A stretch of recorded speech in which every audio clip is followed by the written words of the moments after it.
Hey, how's it going? Hey Jeremy, how are you? Good. Good. My name's Kyle. So thanks for taking the time to do this. Absolutely. Yeah, we're Hamptons to Hollywood, so thanks for taking some time. I know it's a pretty insane time in America right now. How are you holding up? Good, man. I'm good.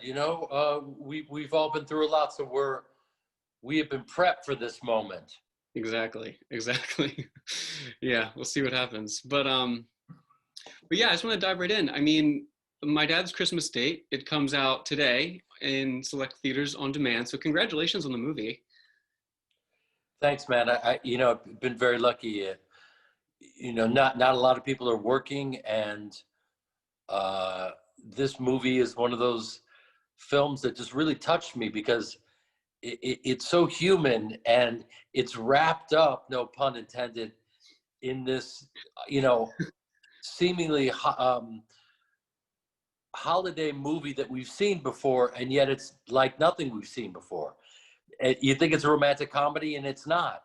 It's a comedy, and it's a holiday themed movie, but it's also about family and relationships and loss, and Which you people can know, totally relate to right now. And it was just really charming and tender, and it was a great kind of romantic comedy or love story between a father and daughter. And I thought that was really we had like you said, we haven't seen anything like that in a while. So it was refreshing.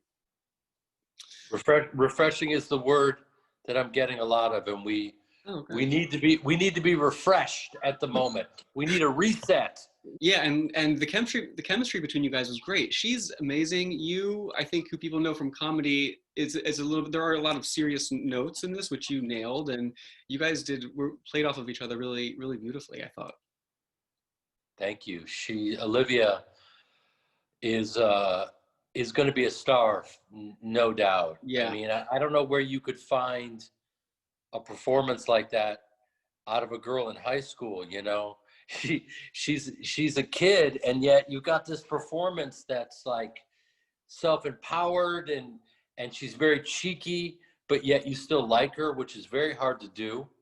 And she holds her own with me, uh, and that's it's pretty commendable. And yeah. when I read it, I knew, one of the huge linchpins of the movie is going to rest on whoever plays this character. And as soon as we started working together, I just knew I'm in good hands.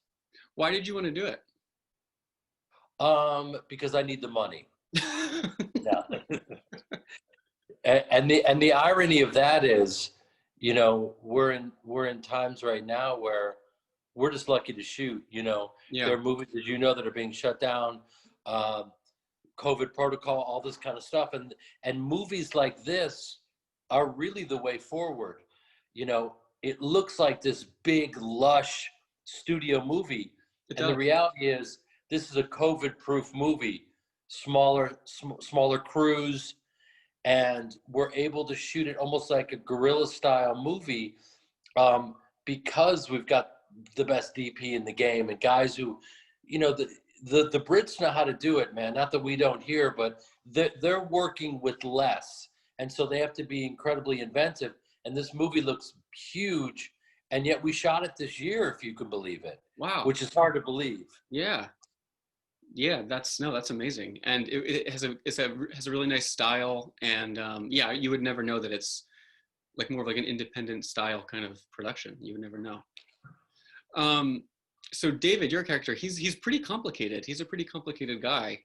I like, how he had these aspirations to become a dancer, and then couldn't follow his passion, which is funny, because of his family, and you are someone who I think, from what I know about you, have followed your passion into acting, and your parents were, in the arts, and I just wanted to see if you ever had kind of thought about what, like your character had, like what would have become of you if you had played it safe?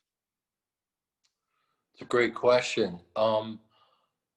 Safe. It's so funny. I've never even thought of that word or that option or that. Never. And as an actor, I've never played it safe. I think if you're an artist, this doesn't answer your question, but I will.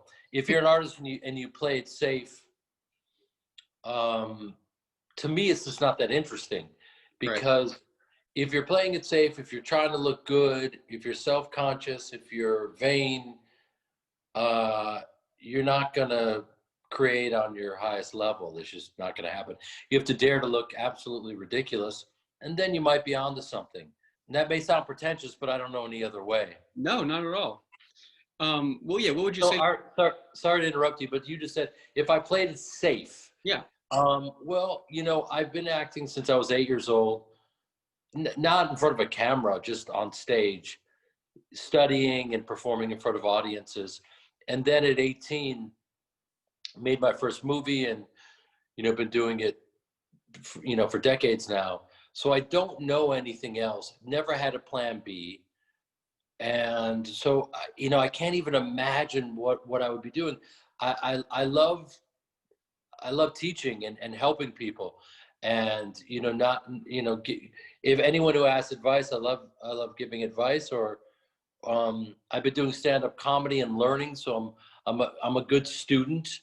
So I don't know, man. That's a great question. Yeah. I know that if I was playing it safe, Or maybe um, even what advice would you give to someone who's like, afraid because they might not have the money to pursue it, or they're afraid of change? Like, what would you say to that person?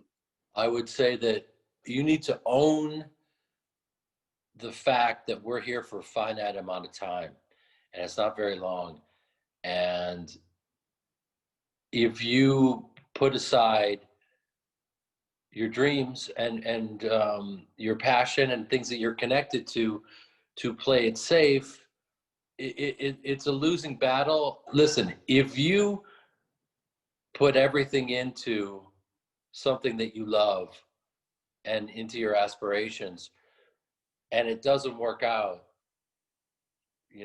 that's a noble life, Right. because you knew that you gave it a shot. And by the way, if you go all in, and this will sound so American, but I don't know how you can lose, because everyone has something to offer. Everyone is completely unique. Things that are your perceived weaknesses will be your strength.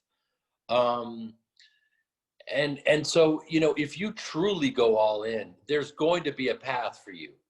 There's going to be something. Yeah. um, but if you don't, you'll never know, and you'll always wonder, and it'll eat away at you, and that's going to affect all aspects of your life. You may be bitter. You may not work on your highest vibration. I don't know how we turned into some Tony Robbins TED talk, and I apologize. I No, need to I'm be. I into it. need to be. I need to I'm be into it. spanked. No, well, I think you kind of touched on it a little bit maybe, but because you are a trained actor, you've been studying. You went to Tisch, which was similar to the character in the movie. I think you went to NYU too, right? Um, Yes, but went so to a ton how of do you, places. how do you how do you reconcile like being like a trained artist and celebrity? Like, is that kind of a hard like balance, or is it just kind of comes with the territory, or what has it been like for you? Listen, I've got this very interesting perspective in the way that I grew up in a household of stage actors, Hmm. and we're all journeyman actors. What does that mean? Um, that means that you're done with your job and you're looking for the next one, and you're an actor for hire. I don't see myself in a certain way. I've stayed after it. Like I said before, I'm just an actor who stayed after it, worked hard, trying to get better, been doing it my whole life, never satisfied, for good or ill. Always want another take. Hmm. So I'm a problem on set, in the way that, yeah, in the way that I want to keep going. I'm the opposite of someone that's trying to get out early. Right. And Because you care about you it. know and probably been misunderstood because of it. And that's all part of life. And I've thought about something recently, that I think it's more important to understand than to be understood.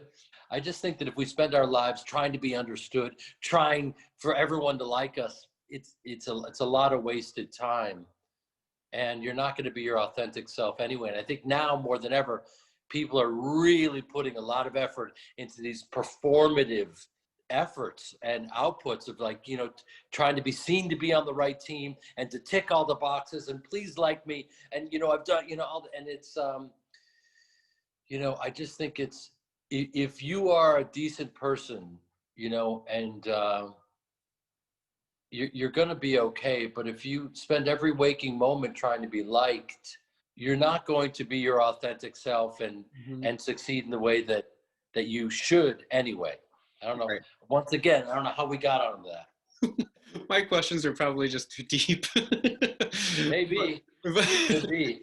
Well, this is something, you know, just kind of a departure a little bit. I mean, you will probably go down in history as one of the most, you know, resonant or memorable depictions of like Hollywood life from Ari Gold on Entourage.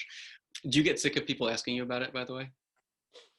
No, because I mean, I think that would be a denial of reality and what I put a decade, everything I had into that character and that show.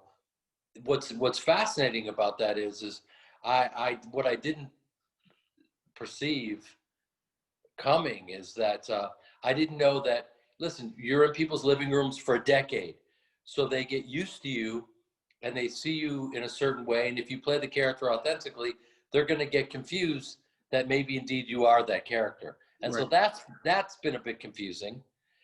You know, because it would be nice if they could distinguish between the two. Right. But that's what this, you know, like my dad's Christmas Day, this is a gift, a real gift for me and to anyone that wants a good laugh and wants a little bit of an escape. This character for me it's a departure from Ari Gold. Mm-hmm. He's, you know, he's a real human being that's been crushed. The love of his life, his wife is gone. He's completely lost. He's broken up, and he's trying to figure out how to proceed in this life, and he's not really equipped to deal with grief, Right. and you know, is failing in his relationship with his daughter. Sounds like a good Christmas movie to me. You know, but that's what makes it so unique. And so, like, you can complain about being an actor that's typecast and don't you guys get it? And I have different gears and blah, blah. You can do that all you want, but you got to do it. You got to find the roles and you got to invest yourself into them. And this is a case where, like, people are looking at going, how did you do this? And I'm thinking, this character is more like me than Ari Gold or any character I've ever played. No, and I think you nailed it. I mean, he's so different from, you know, things you've done in the past, I think, and you really nailed it. I mean, I think you did an amazing job. So congratulations again. And Thank you. And you mentioned it briefly, but I want to ask you before you go about you are doing some stand-up, right, on the 25th of November in Irvine, right? I'm doing. It's hard to even. You know, what's so interesting is that in these times, you know, you can't tell what we're allowed to do. You know, I'm getting up. I'm doing these tiny little shows where you're standing in front of a pool, and then, you know, 50 to 100 yards away are a few people. Right. And for me, you know, my background isn't stand-up. My background is straight theater and sketch comedy and other things that lead to stand-up. But so these are strange setups for me, you know, and savvy comics can, you know, they can do stand-up comedy in an airplane bathroom. They don't care. But for me, I'm kind of going, okay, can you, like, I just did one at the Improv, the Irvine Improv, which is a great place to do stand-up. And even the Improv in Hollywood's one of the best. The one on Melrose, I can't wait for that to open again. Yeah. But, you know, we just got a bunch of cars in there for a drive-in, and I was being heckled by a Kia Sorento. It was very surreal. Sorry to hear that. I offended a large group of liberals. They left in their hybrids, but they left quietly, very quietly. As you can tell, I've got way too much viciously mediocre car material that I need to do. No, yeah, the 25th I got a show. You can go to jaredandpiven.com. I'm loading it up. It'll be up and running, and hopefully we can get rid of this COVID. It'll disappear. It'll just disappear. It's a miracle. Totally, totally, totally, totally, totally, totally, totally, totally, totally, totally. Put that in there. That's good. That's good. I was just voguing as Trump or something. I know. I love it. Well, yeah. And then last question. We are Hamptons to Hollywood.com, obviously. So if you could pick one to live in for the rest of your life, would you live in Hamptons or Hollywood? For the rest of my life. Yeah. If you had to like move today.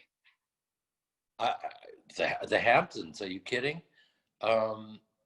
Yeah, the Hamptons is like a dream. You have to understand. I was born in New York, but I grew up in Chicago, and the Hamptons. To have an area where you can really have your privacy and the beautiful nature surrounded by it, and yet have real culture and people that are vibrant. That's kind of living the dream. Yeah, I agree. So if anyone has a little boathouse, if they need a pool boy, I'm down. I'm ready. Let's get into it. Awesome. Well, Jeremy, thank you so much for taking the time, and congratulations on the movie. I really enjoyed it, honestly, and yeah, I can't wait to see more. Thank you, buddy. I appreciate it. All right, I'll talk to you later. See you. Take care.